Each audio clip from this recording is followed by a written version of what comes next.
time to bring our investigation forward. Good morning, everybody. Today, we're going to have an interesting conversation. And we're going to pull up some oracle cards. Okay, get back. Go on. Go on, get back. It is hot in this living room. Last night it was cold, so I turned the heat on. Good morning. Go. Go on. My dog wants to be at my butt. So he's one of the apparitions So, that they believe haunts the place. um, I was about standing right here, and I'm looking right over there. And I see I was just telling me that I'm on. it's in black. So, what? It's 30 feet Let's away, and go all of a sudden, into a conversation that is right inside my on body. an intuitive level, because Miss Colette was talking about trusting your intuition and what exactly it is. And the ironic thing of intuition for me is it could be a ringing in the ears, it could be a tingling sensation, it could be being an empath. It's if I'm around somebody, and I don't even have to be in that same house, I pick up on their illness and their pain. And so, for an example, yesterday I was with my friend Miss Karen, and she is a caregiver to a lot of people, and which is a wonderful thing when you're an empath, but it is also a very painful thing too, because you're constantly having to strengthen your shields and your guards and stuff like that. Oh man, I don't know about this, dude. I'm not even gonna look down. So what is going on is we were over there, and I was in the house, and she was attending to, I guess it's her daughter-in-law's mom, who is very ill. And I didn't know the situation. I didn't know exactly. I knew she was very sick. I knew that they really wasn't giving her much time to live. So, and I knew that there was going to be fentanyl involved to help, I guess, her pass easy. I didn't know everything that was going on, and when we went over there, automatically my chest started hurting. I felt so heavy. It was just a heaviness on my chest, and I'm like, what is this? Why am I feeling this way in my chest? Why? I mean, I was perfectly fine, before we got there, and then all of a sudden this symptom came up, and I'm like, what is going on? And all throughout the day, I was trying to figure out why I was feeling that way. And then when we left, it was, it dissipated. And I was like, okay. So this morning, I'm like, okay, it's in the morning. I need to get a hold of Karen, and I need to see what exactly is going on with this lady, because then I can separate if what I was feeling was my pain, or if it was dealing with the condition of the mom. And so I told her, I said, I asked her how she was doing, because she is dealing with a torn rotator cuff and ligaments, and her bicep muscle is, I think, hyperextended or something like that. And she's also looking at surgery herself. And she's taking care of this lady. So this is how amazing this woman is. But to go into more detail about her personality, she is a number 3 personality, which is a problem solver. They are problem solvers. They're doers, and all kinds of stuff. So I was like, okay. So I was like, she's like, we moved her into the living room, into the hospital bed, and she crashed. And I was like, oh my gosh. And I was like, okay. And she goes, off and on all night, I had to rush over there. And I was like, damn. I said, okay, so I told her, I'm going to ask you a question because I'm trying to figure something out. I said, when we was over there, no, I told her, I said, is she dealing with,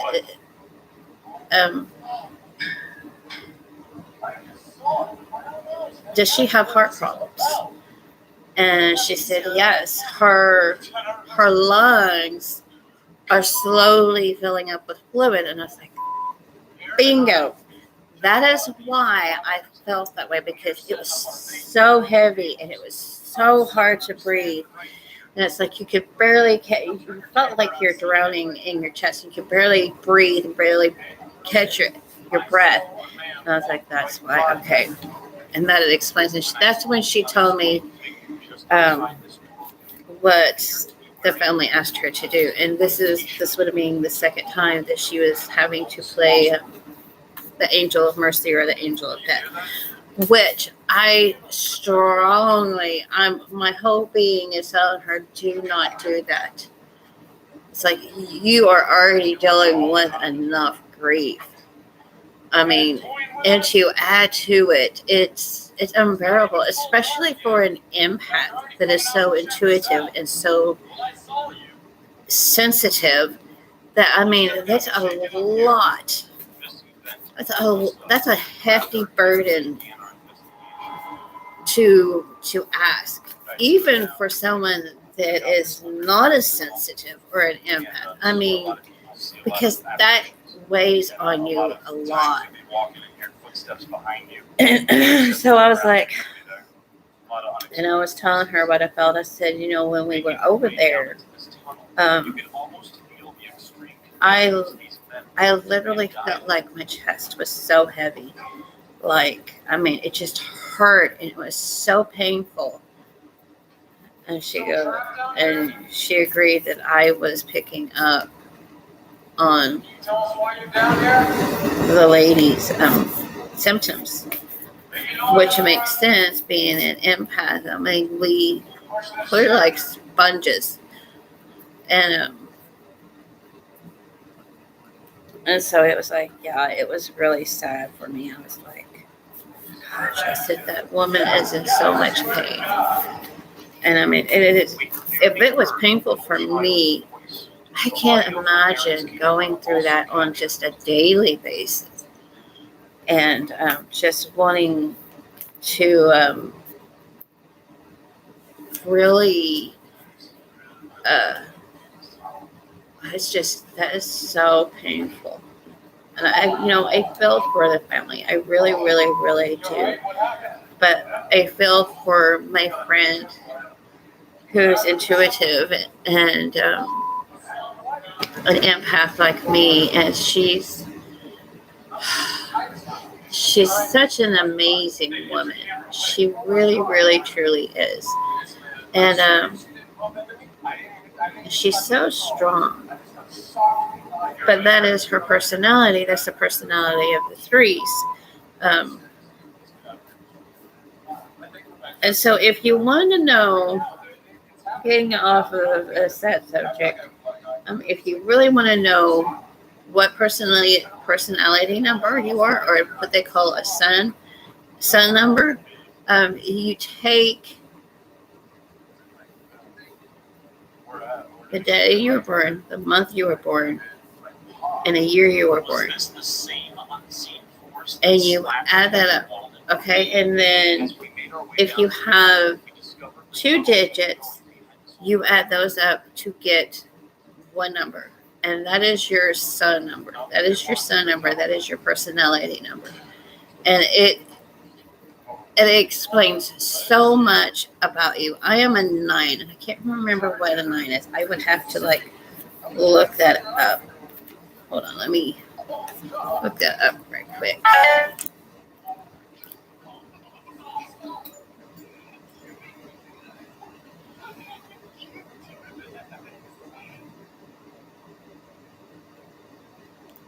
You can always put Ghost Adventures back on.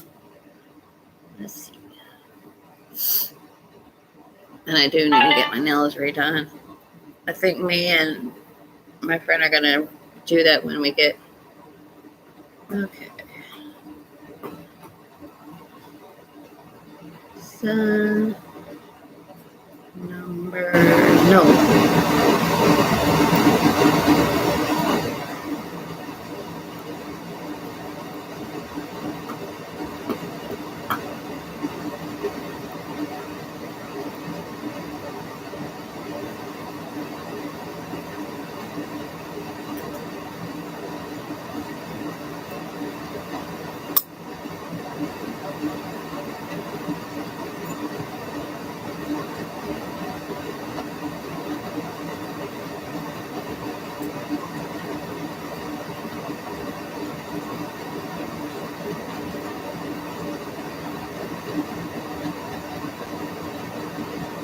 Let's see.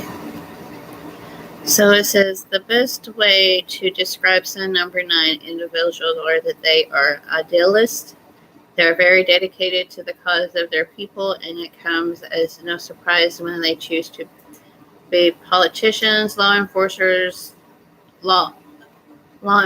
officers, or serve in public interest jobs. Their aloofness and seemingly indifferent attitudes is just a cover, a defense mechanism, as they don't wish to deal with emotional issues. They are not good at dealing with psychological issues. They have an objective view of life and look at things clinically. They are planners. They take the time to research, to read everything they can find on the subject and cover every possibility. They have no qualms about compromising or adjusting to situations or changing circumstances. Hence, this makes them very successful advisors and planners. They are good managers and are capable of running teams, institutions, or businesses. However, they are not great at details when it comes to finances or taxes. They like to dream big, and hence they do exceptionally well in ventures that are larger than life. It is important that the sun number 9 feels wanted and make a difference in whatever they do. This desire also makes them self-righteous, arrogant, and sometimes holier than thou. Sun number 9s are mixed bags. People either love them or hate them enough to kill them. Successful sun number 9s individuals have to learn to accept people as they are and not try to change them. I don't know if this one's mine. Let me see. Go back. That just does not seem like me.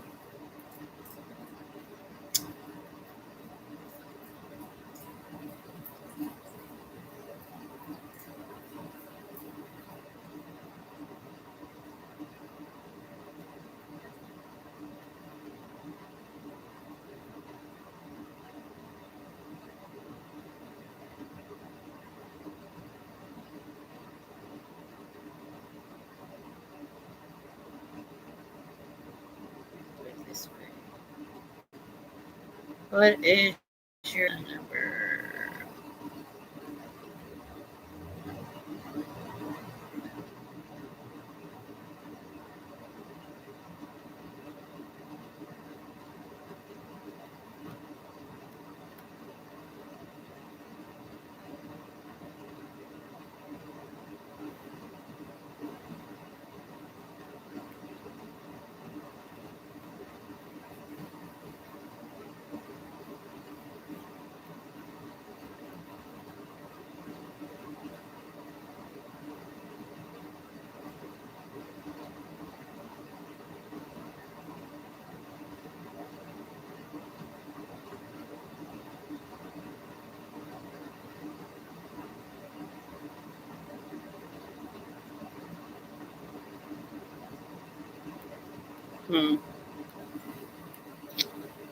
Yes, I am a 9, but that just doesn't fit me.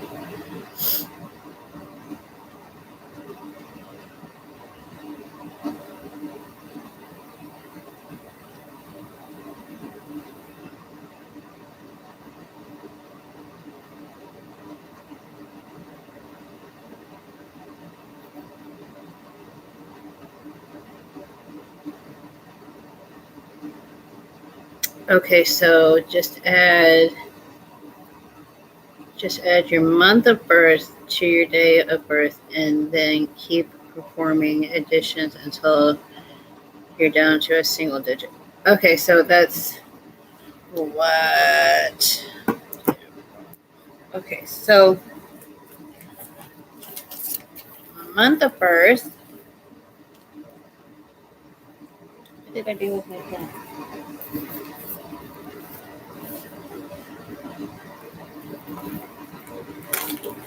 Where did my pen go? I have to use my.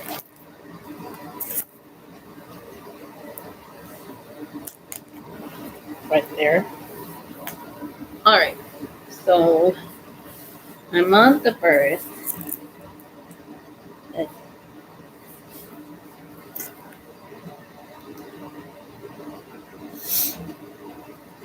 So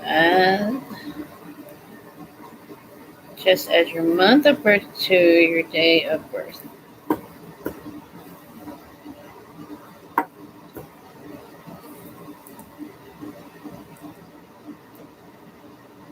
And, okay, so I'm a 1.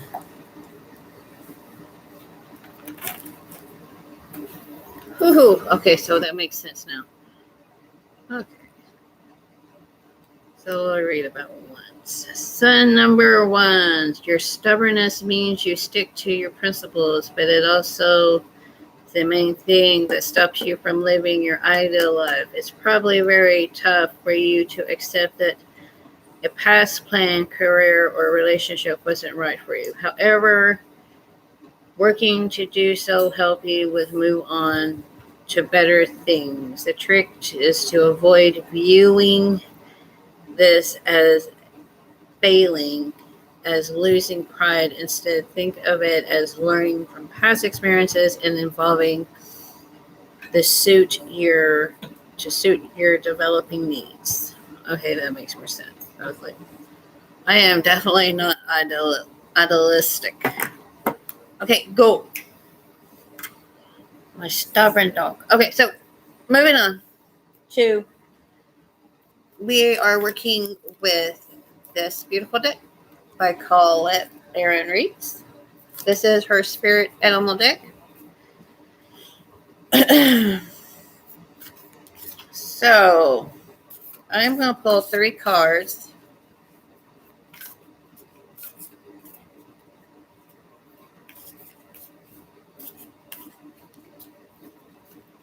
And we'll see what comes up.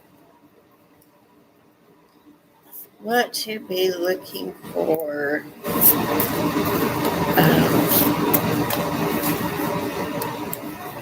What energies are at play today? So we have the koi fish. And it says 3, there is always enough. Mousy spirit in reverse, or in challenge or shadow.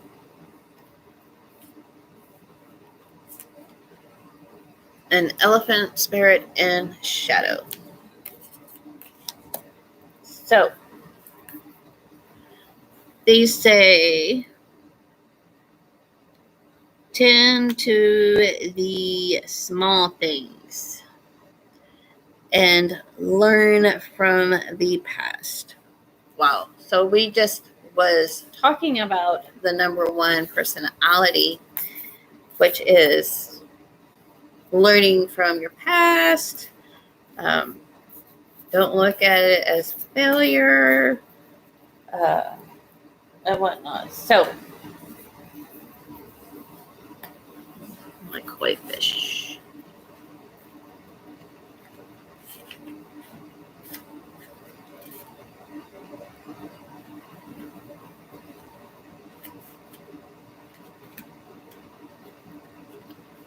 Surely there's a.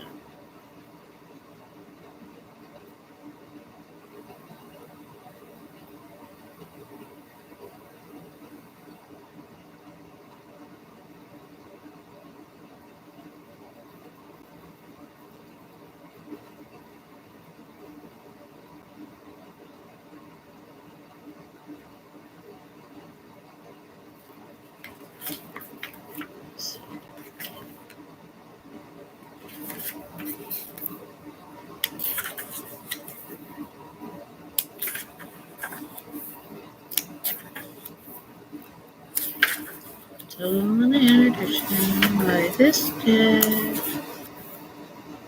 About the spirit animals. To work for the spirit animal.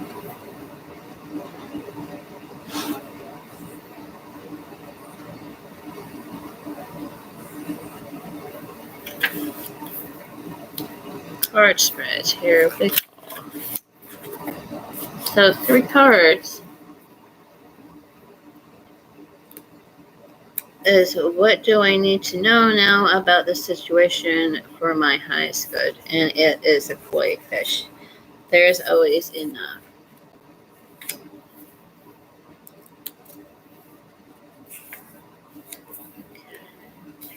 So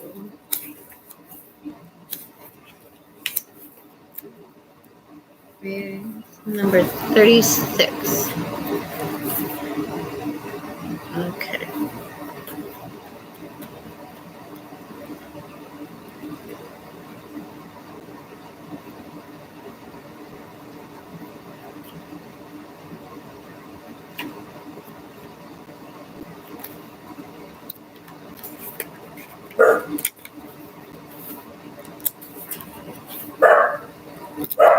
Koala.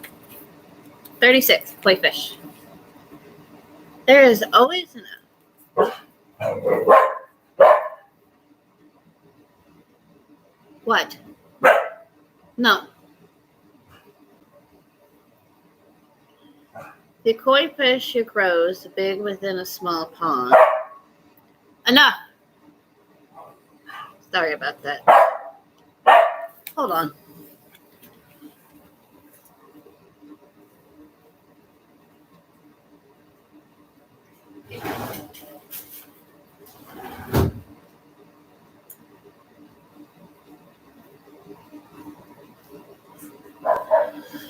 All right. Sorry about that. So it says the koi fish who grows big within a small pond reminds us that within each of us is the potential for prosperity. The law of abundance ensures that prosperity is our natural state. So regardless of temporary outer conditions, you can call in prosperity and magnetically attract the opportunities and abundance you need. The message of the koi fish spirit is to begin to generate wealth within with deliberate intention, no matter how small your pond may seem, and appreciate abundance whenever you see it. Our conditions will come to reflect your inner prosperity, so begin to become the self who is comfortable with wealth in all forms. Even at the moment it feels as if riches are not yours, they soon will be. Start to envision the plenty that Spirit wants you to experience, knowing that the moment you begin to commit to conscious and deliberate co-creating, Spirit will joyfully start bringing you what you need. You have so much to offer and so much of value to express to the world. In your little pond, there is much you can create and much you can attract. Do not underestimate what you have and who you are. For Koi Fish Spirit wants you to know that you are exquisite, loved, and deeply cherished. Trust that outer conditions are changing to reflect the truth. And that is, what do I need to know about this situation for my highest good. Really good. What is my next? Number 2 is, what is my next right action to stay in alignment with the highest intentions? And it's 14. It's mostly in reverse, or shadow, or challenges. 40.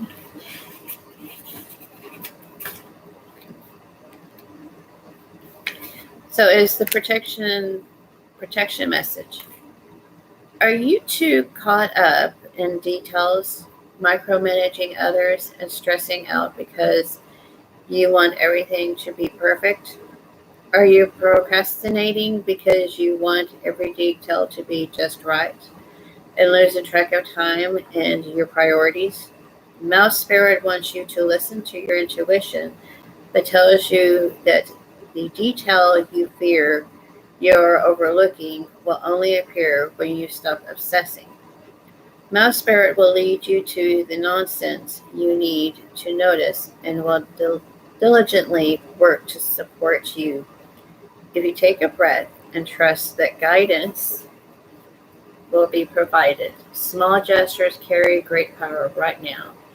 And maybe you need to take action toward discovering what is going on that you may not be seeing, or toward mending a relationship or a situation. Ask a question, do a little research, and listen for the Mouse Spirit's quiet little squeak telling you, look here and attend to this detail. Position 3 is, where could this evolve if I remain on this path? The Elephant 25, and it's in protective challenge.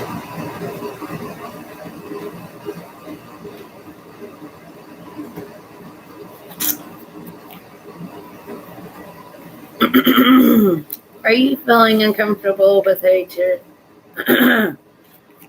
tradition, custom, or familiar behavior that no longer fits who you are? Do you wish the past could be erased so it could no longer cause you a moments of pain? Elephant Spirit is here to encourage you to write a different story and alter the traditions in ways that acknowledge that we all evolve, where transformation is our nature. Elephant Spirit calls you to not be selective in your memory, because ignoring the good or the bad will prevent you from growing your wisdom and strength. Build on the best of the past, learn from the worst, and walk into the future with dignity, accompanied by the Elephant Spirit, who remembers the truth and honors your strength and wisdom.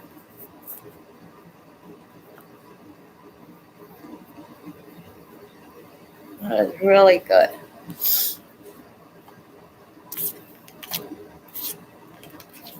I love that. This is one of my favorite decks. I do plan on getting her full deck with the 7 energies and all that other stuff. It's going to cost me about $50 some odd, and I plan on getting that one. And adding that to my Oracle decks. I am like, I was telling my friend Karen, I was like, I've noticed that I'm getting more drawn to the Oracle decks than I am with tarot. And I explained to her the difference between Oracle. I said Oracle decks, you work with your intuition more than with the tarot. You have like the numerology, the astrology of it. You have the symbols and all that, and you have to add that all up together to get your answer, and you have to really pay attention. Whereas with Oracle decks, it's all about intuition. It's all about reading, letting spirit guide you through the Oracle, and It's like a vehicle to talk. It's a tool to communicate with your guides and whatnot, and to listen to that intuition, as Colette Baron said. Well, I am also thinking about pulling 3 cards for the Goddess Oracle, but I don't know.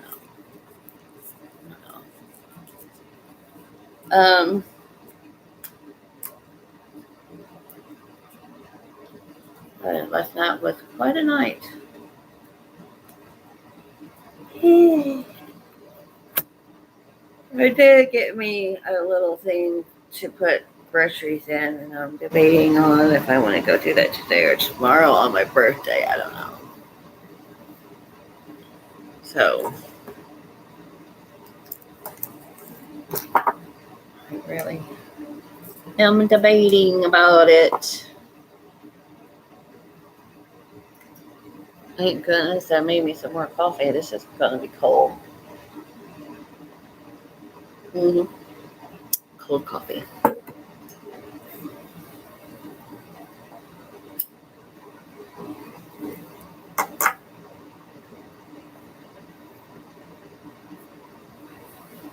Crazy, crazy, crazy.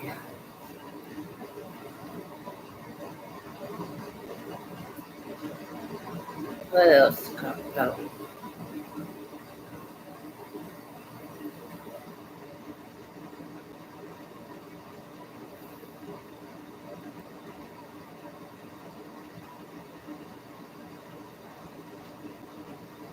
And it's funny because my friend on Facebook, I have a friend that lives in California, and she was beginning to draw more into the Oracle decks than her tarot. And I even with my Oracle, I'm really, really picky about who I choose. Like, I love Ebony Dawn. I love Colette Baron Reid. I just can't really get into like the angel oracles, like that Doreen Virtue has. I just can't do that. I'm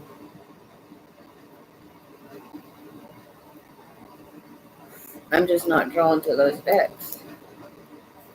I'm more about your spirit animals and like my goddess, Mother and Goddess Oracle deck. I love that deck. I mean, it just resonates with me because I am into the craft and whatnot, and I can pull up a card and I can meditate on that goddess, or I can just look at it and I know what it is saying to me. You know what? Let's do that. I still have to write the rest of yesterday's that I did.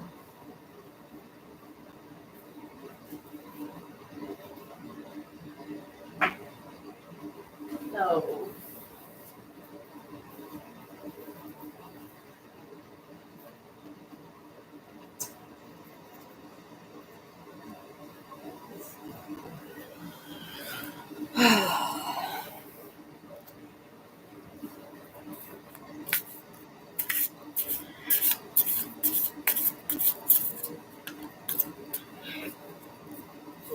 concentrate on the question.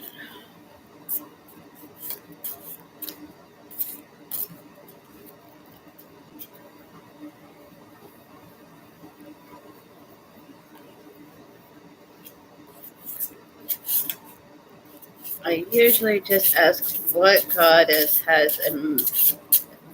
energy has a message for me today. So let's just go with that. What goddess has an energy for me today? Who wants to show up? Oh, here's one. Okay. Who's my goddess?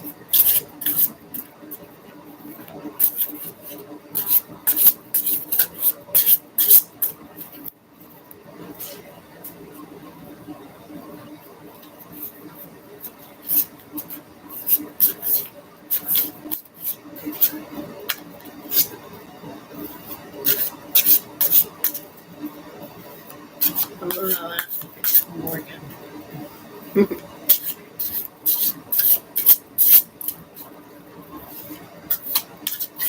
Morgan has many faces.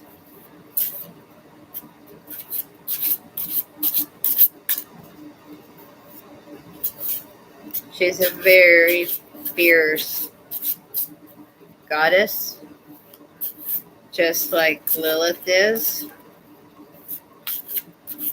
And Lilith, it's funny because my oldest daughter, Lilith, my oldest daughter, Ariana, or Ari for short, was doing some research upon Lilith. And I work directly with Lilith at times that deal with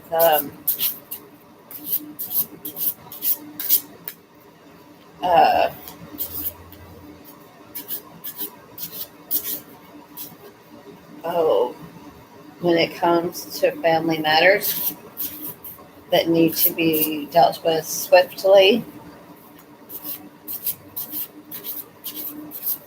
Because what people don't know, Lilith is the mother.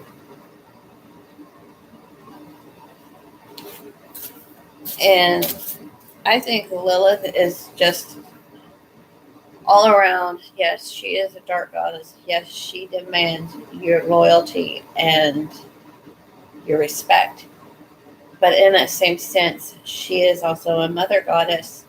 And she is a good goddess to invoke into you, because she stands for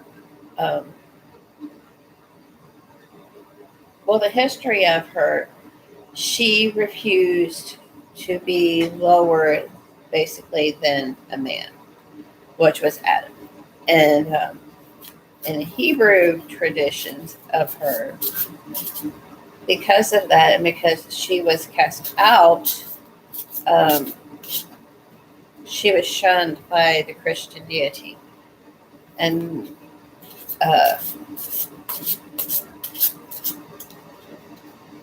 so she, and I think that is one of the reasons why I was really drawn to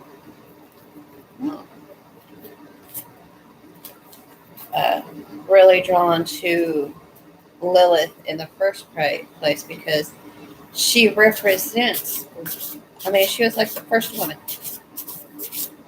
Everyone thinks that it was Eve, but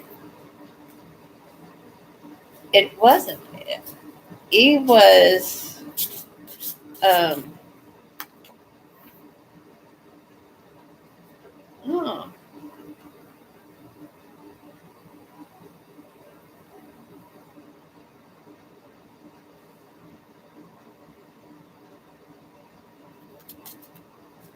let's see if she pops back up.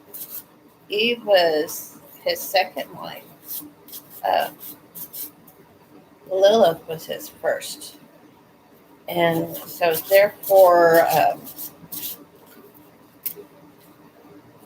cars keep on wanting to pop up. Bridget and Hachama.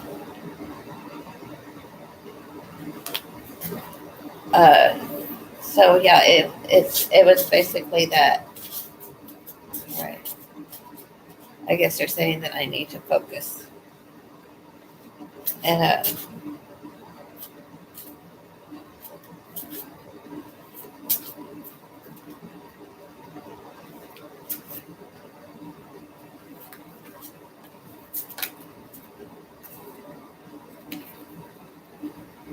mother. Yeah, see, they're popping left and right. Okay, so who is my goddess?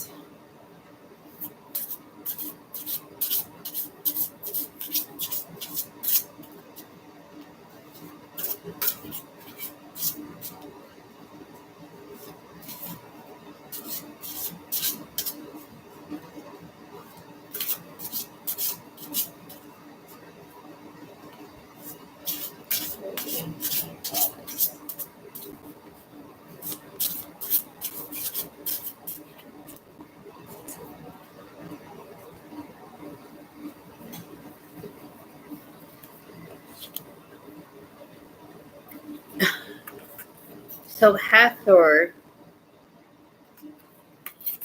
came up as my goddess.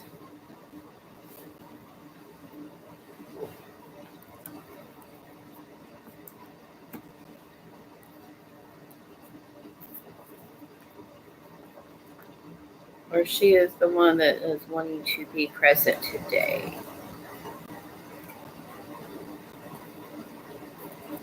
Hathor.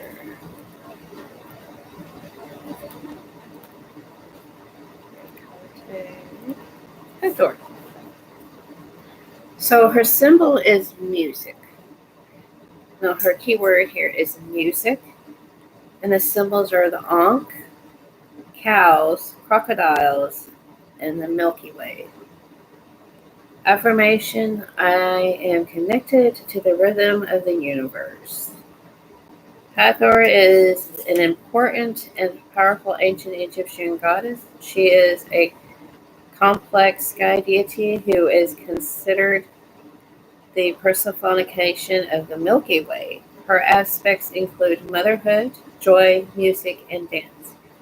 She was also the symbolic mother of all pharaohs of Egypt. Music played a big part in ancient Egyptian religious festivals and can be used for spiritual experiences, enjoyed for pleasure, a way of processing emotions and connection to our memories. So,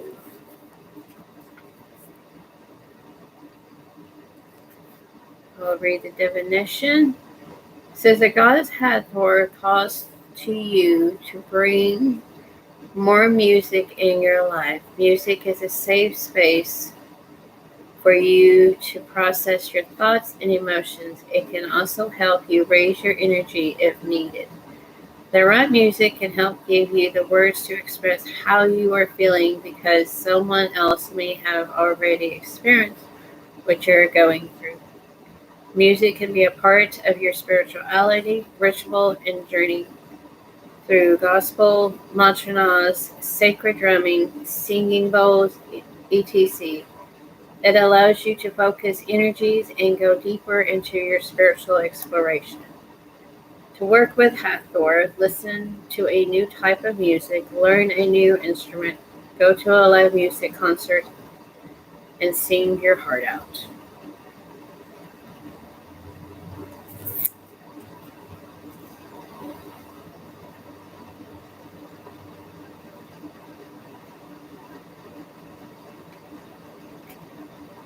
That's kind of evading.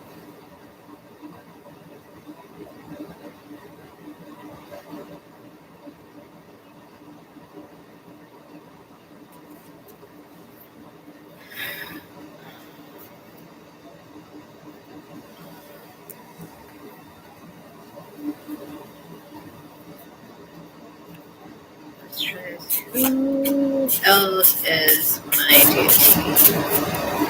So far it's an Egyptian deity.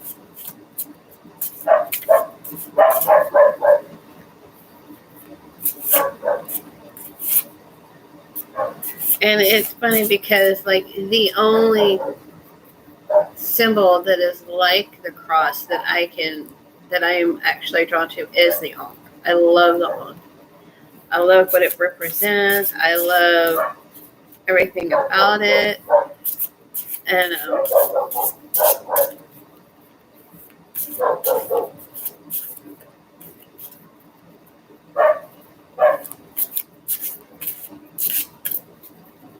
we need to read more on Hathor. Oh, 2 cards came flying.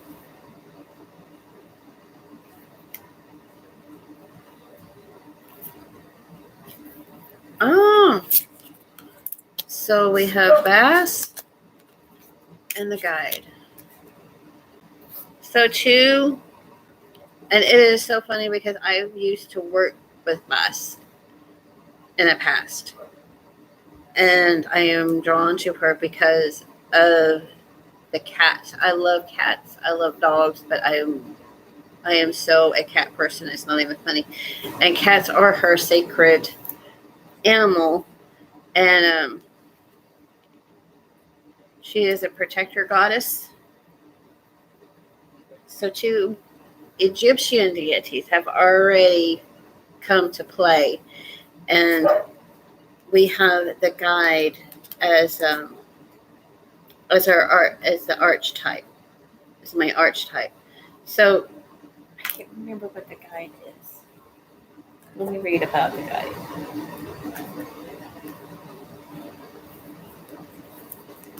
We had the guide before. I just don't remember. I really got to get to the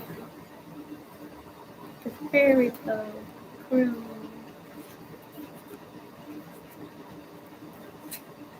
Badass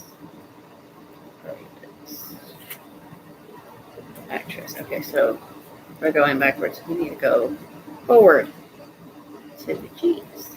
The guide. Okay, so travel is her keyword here. Symbols: redwood trees, jade, and forest guardians. Which makes sense. I love the outdoors. Affirmation: I embrace life's adventures and confidently move forward on my journey. The guide is an old and endearing archetype. She has many faces and has been sought out by many people throughout time. She hears the call of all who want to know themselves, seek the meaning of their lives, and their place in the universe. The guide knows the path that can be taken and will lead you on the best route.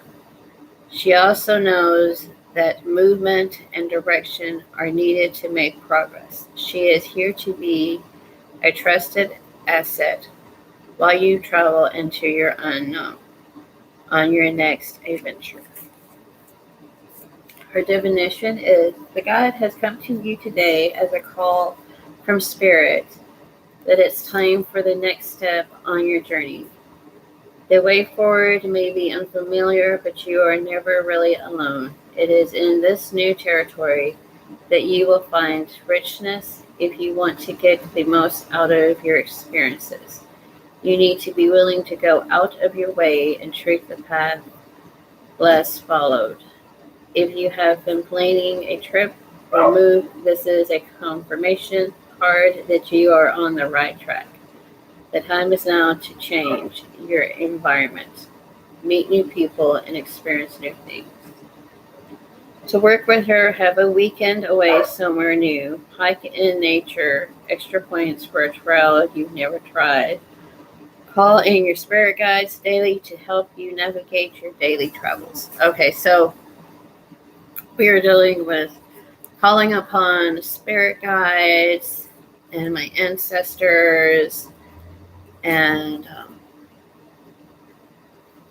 moving forward on my new path, which is, like I said, I do feel like it is dealing with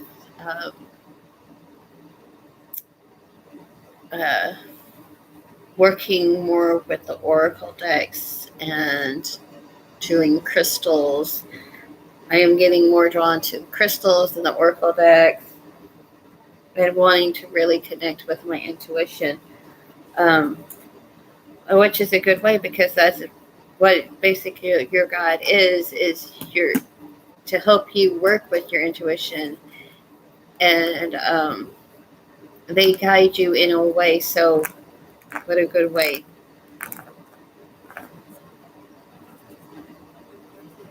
So deities are Hathor and Bast, both Egyptian goddesses. I don't know her symbols. Bast.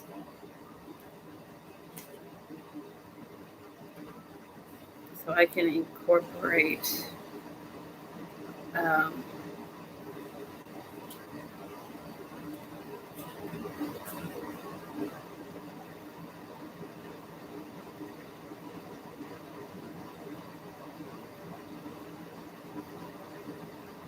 so cats, Eye of Horus, perfume bottles, and the Sphinx. So I guess I need to find the cat statue.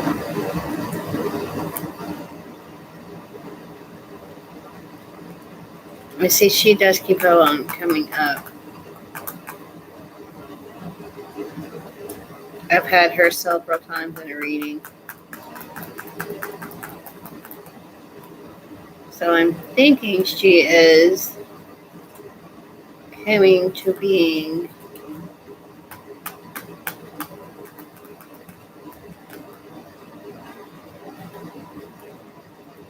I think that's because they both are Egyptian deities. Let's read more upon Hathor, though.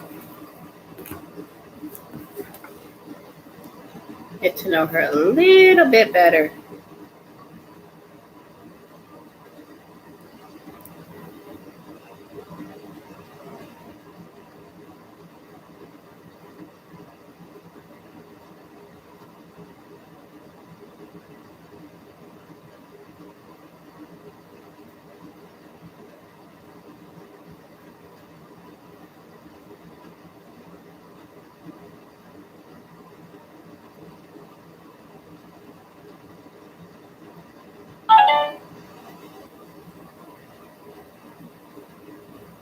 Hathor. Goddess.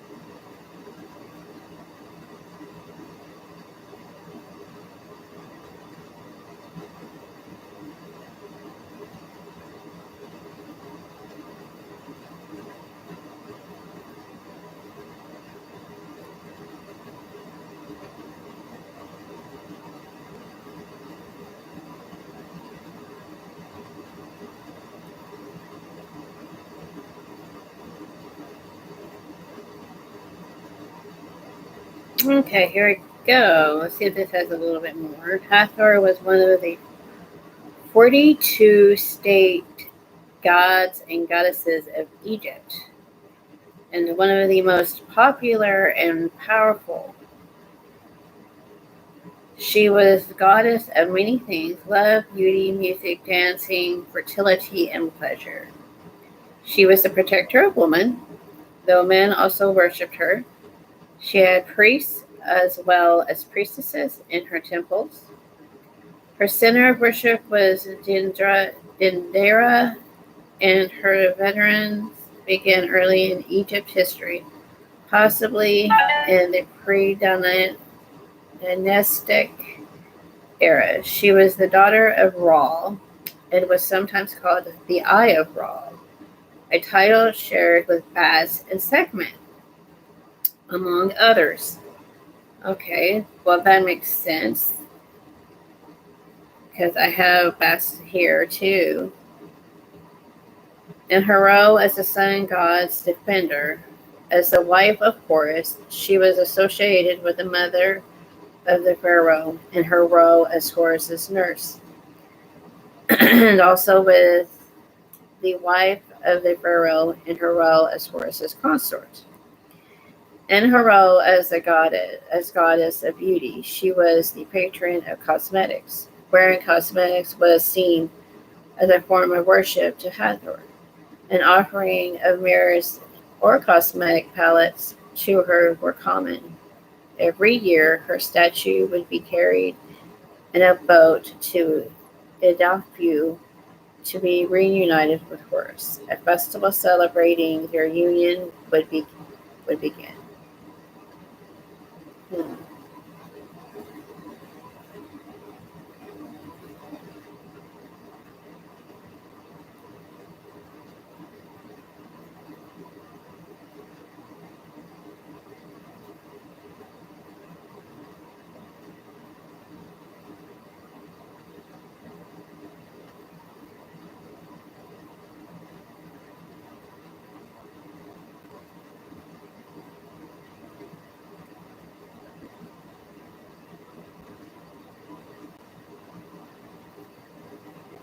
So her depiction was usually a woman wearing a headdress, which was also the primary symbol. The headdress had two horns with a sun disk encircling by an Uraeus, a divine cobra.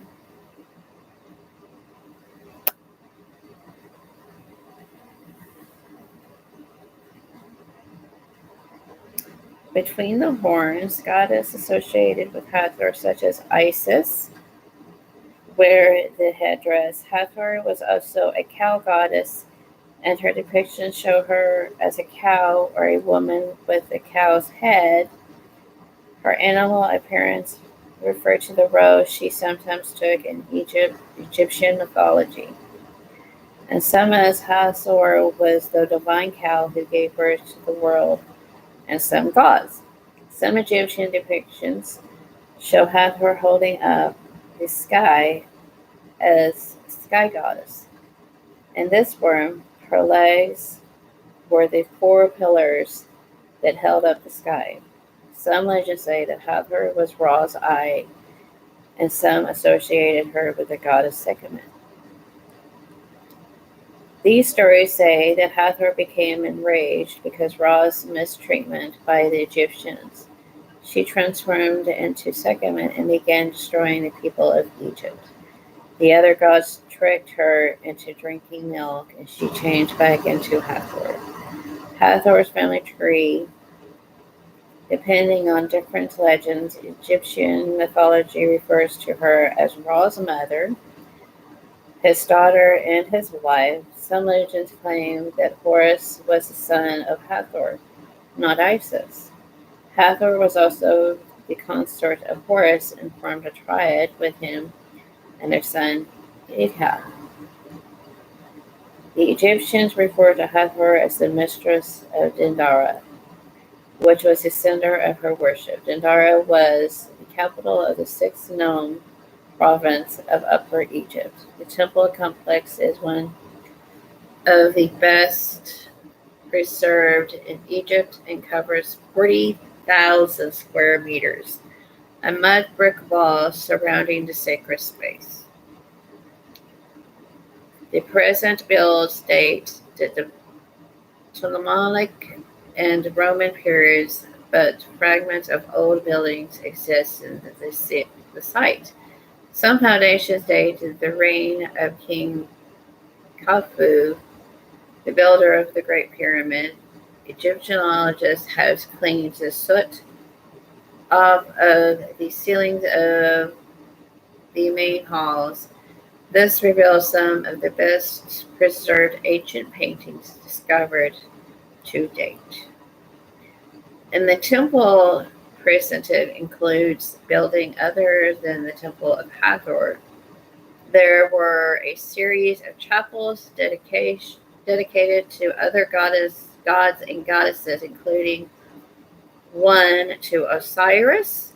Egyptologists found a sacred pool and a birth house in the temple. Dendera has a necropolis containing burials dating from early dynastic period to the first intermediate period.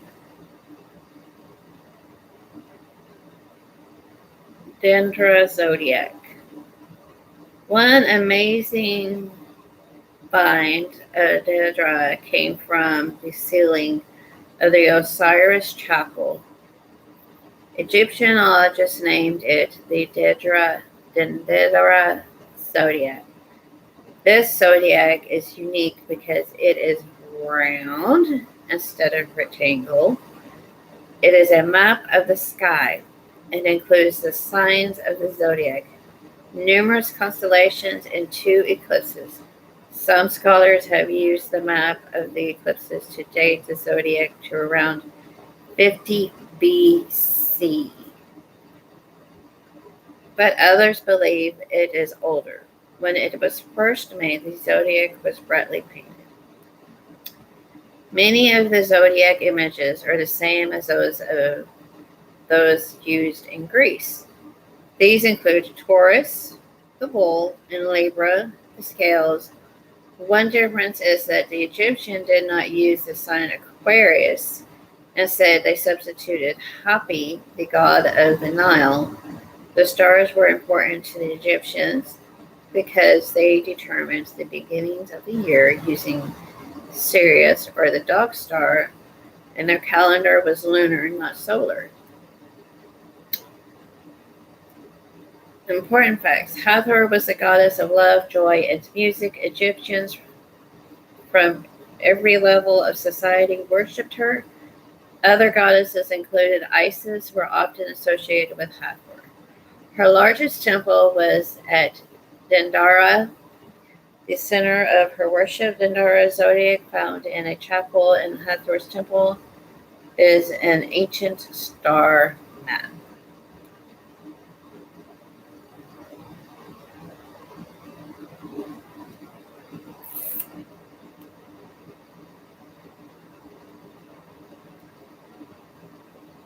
Very interesting. So as we can see, she is connected to Sekhmet and Bas.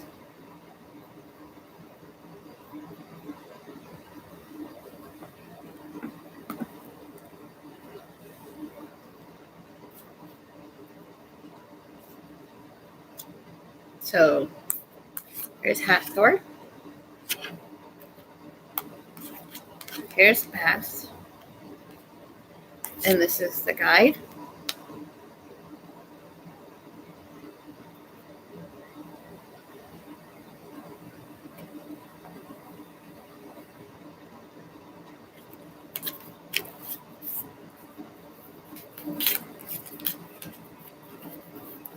So I'm going to keep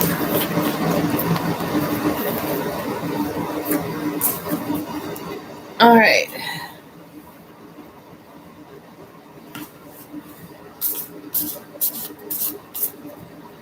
It is amazing how you can find out so much through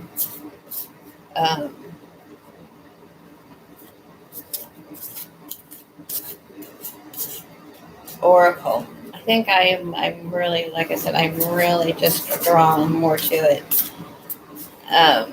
than tarot. I'm sure I can learn it.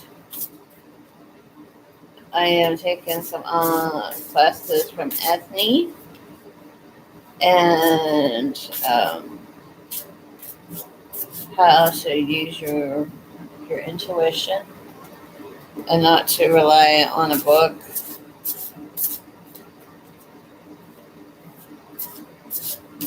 And I kind of did that with this. I let what I knew about at least Bas guide me.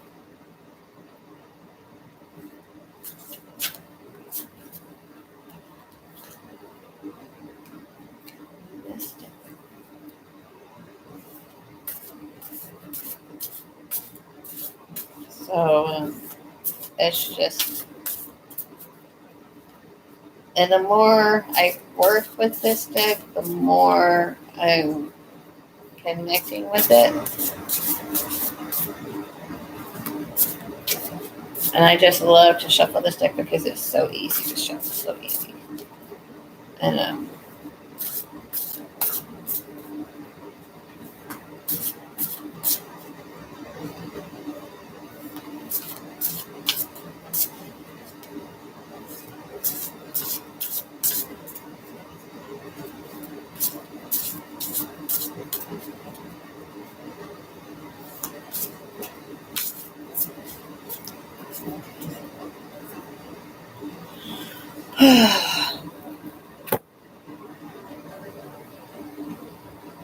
oh,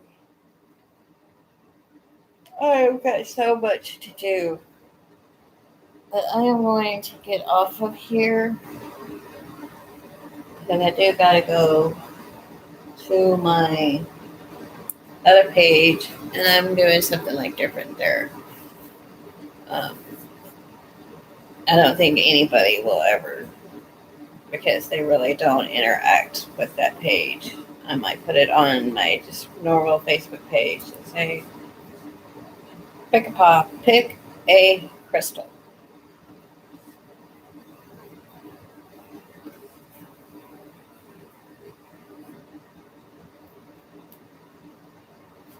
But I'm going to get off of here.